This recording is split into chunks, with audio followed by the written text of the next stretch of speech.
കൂടുതൽ വാർത്തകളും വീഡിയോകളും കാണാൻ ഈ ചാനൽ സബ്സ്ക്രൈബ് ചെയ്യുക. കൂടെ ബെൽ ബട്ടൺ അമർത്തുക.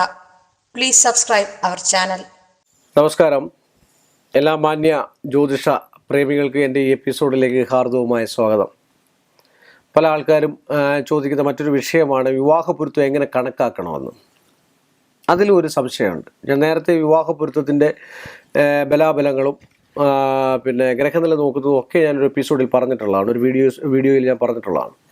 എങ്കിൽ തന്നെയും വീണ്ടും ഉള്ള സംശയങ്ങളാണ് ഓരോ ആൾക്കാരുടെ. അപ്പോൾ അതിൻ്റെ ഒരു സംശയ ദൂരീകരണത്തിന് വേണ്ടിയാണ് പൊരുത്ത ശോധനയും നക്ഷത്ര പൊരുത്തം എന്ന് പറഞ്ഞു കഴിഞ്ഞാൽ രാശിപ്പൊരുത്തം, ദിനപ്പൊരുത്തവും, ദിനാഖ്യവും, മധ്യമരജ്ജുദോഷം. അതിൽ മധ്യമരജ്ജുദോഷമോ വേദമോ ഇല്ലാതെ വരണം. മധ്യമരജ്ജുദോഷം ഉണ്ടായിക്കഴിഞ്ഞാൽ നമ്മൾ കൂട്ടി നോക്കുമ്പോൾ മധ്യമരജ്ജു എന്ന് വെച്ചാൽ അശ്വതി, ഭരണി, കാർത്തിക, രോഹിണി, മകേരം, തിരുവാതിര, പുണർതം, പൂയ, അങ്ങനെ കുറേ നക്ഷത്രങ്ങളുള്ള മധ്യ ഭരണി നക്ഷത്രം, അനിഴ നക്ഷത്രം, പൂയ നക്ഷത്രം, പൂര നക്ഷത്രം, ഉത്രട്ട നക്ഷത്രം, ഇങ്ങനെയൊക്കെയുള്ള നക്ഷത്രങ്ങൾ മകേരം, ചിത്തിര, ഔട്ടം നക്ഷത്രം. ഇത് മധ്യമരജ്ജുവും വേദമുള്ളതാണ് മകേരം, ചിത്തിര, ഔട്ടം നക്ഷത്രം. അപ്പോൾ അതുകൊണ്ട് ഒരു കാരണവശാലും ഇങ്ങനെയുള്ള മധ്യമരജ്ജു ദോഷമുള്ള നക്ഷത്രങ്ങൾ 7 പൊരുത്തങ്ങൾ കാണും. 10 വൃത്തി, രാശി, രാശ്യാദി, വശ്യം, ആഹേന്ദ്ര, ഗണ, യോനി, ദിന, സ്ത്രീദീർഘം, രജ്ജു, വേദം. വേദം തന്നെ പലതുണ്ട്. ഖടിവേദമുണ്ട്, കണ്ഠവേദമുണ്ട്, അങ്ങനെ പല വേദങ്ങളുണ്ട്. അതിനെയും തരംതിരിക്കുന്നുണ്ട്. ഇന്ന വേദങ്ങൾ വന്നു കഴിഞ്ഞാൽ അതിൽ പിന്നെ രജ്ജുണ്ട്. ഇങ്ങനെയൊക്കെ വന്നു കഴിഞ്ഞാൽ ചെറിയ പരിഹാരങ്ങളും കാര്യങ്ങളും കൊണ്ട് മറ്റു പൊരുത്തങ്ങളോട് നോക്കിയതിന് ശേഷം വേണം. ഇപ്പം രാശി ആധിപ പൊരുത്തം ഇല്ല, മാഹേന്ദ്ര പൊരുത്തം ഉണ്ടെങ്കിൽ അതിനൊരു തത്തുല്യ ബലം വേണം. മാക്സിമം ഒരു 5 പൊരുത്തമെങ്കിലും ഉണ്ടെങ്കിൽ മാത്രമേ ഗ്രഹനില നമ്മൾ നോക്കിയിട്ട് പ്രയോജനമുള്ളൂ. ഏറ്റവും പ്രാധാന്യം അർഹിക്കുന്നത് ഗ്രഹനിലയാണ്, ജാതകമാണ്. എങ്കിൽ തന്നെയും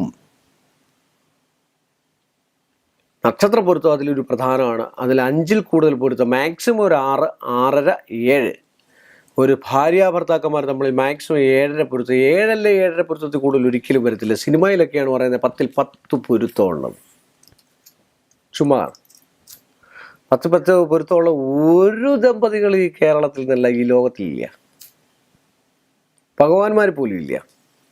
പിന്നെ എങ്ങനെ മനുഷ്യരിലുണ്ടാകാം?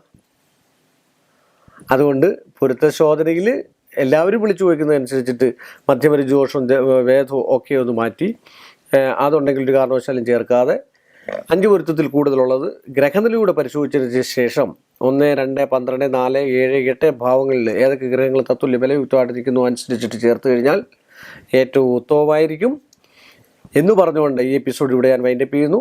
മറ്റൊരു വിഷയമായിട്ട് അടുത്ത എപ്പിസോഡ് കാണുന്നവരെ നിശ്ചയവുമായ നന്ദി, നമസ്കാരം. കൂടുതൽ വാർത്തകളും വീഡിയോകളും കാണാൻ ഈ ചാനൽ സബ്സ്ക്രൈബ് ചെയ്യുക. കൂടെ ബെൽ ബട്ടൺ അമർത്തുക. Please subscribe our channel.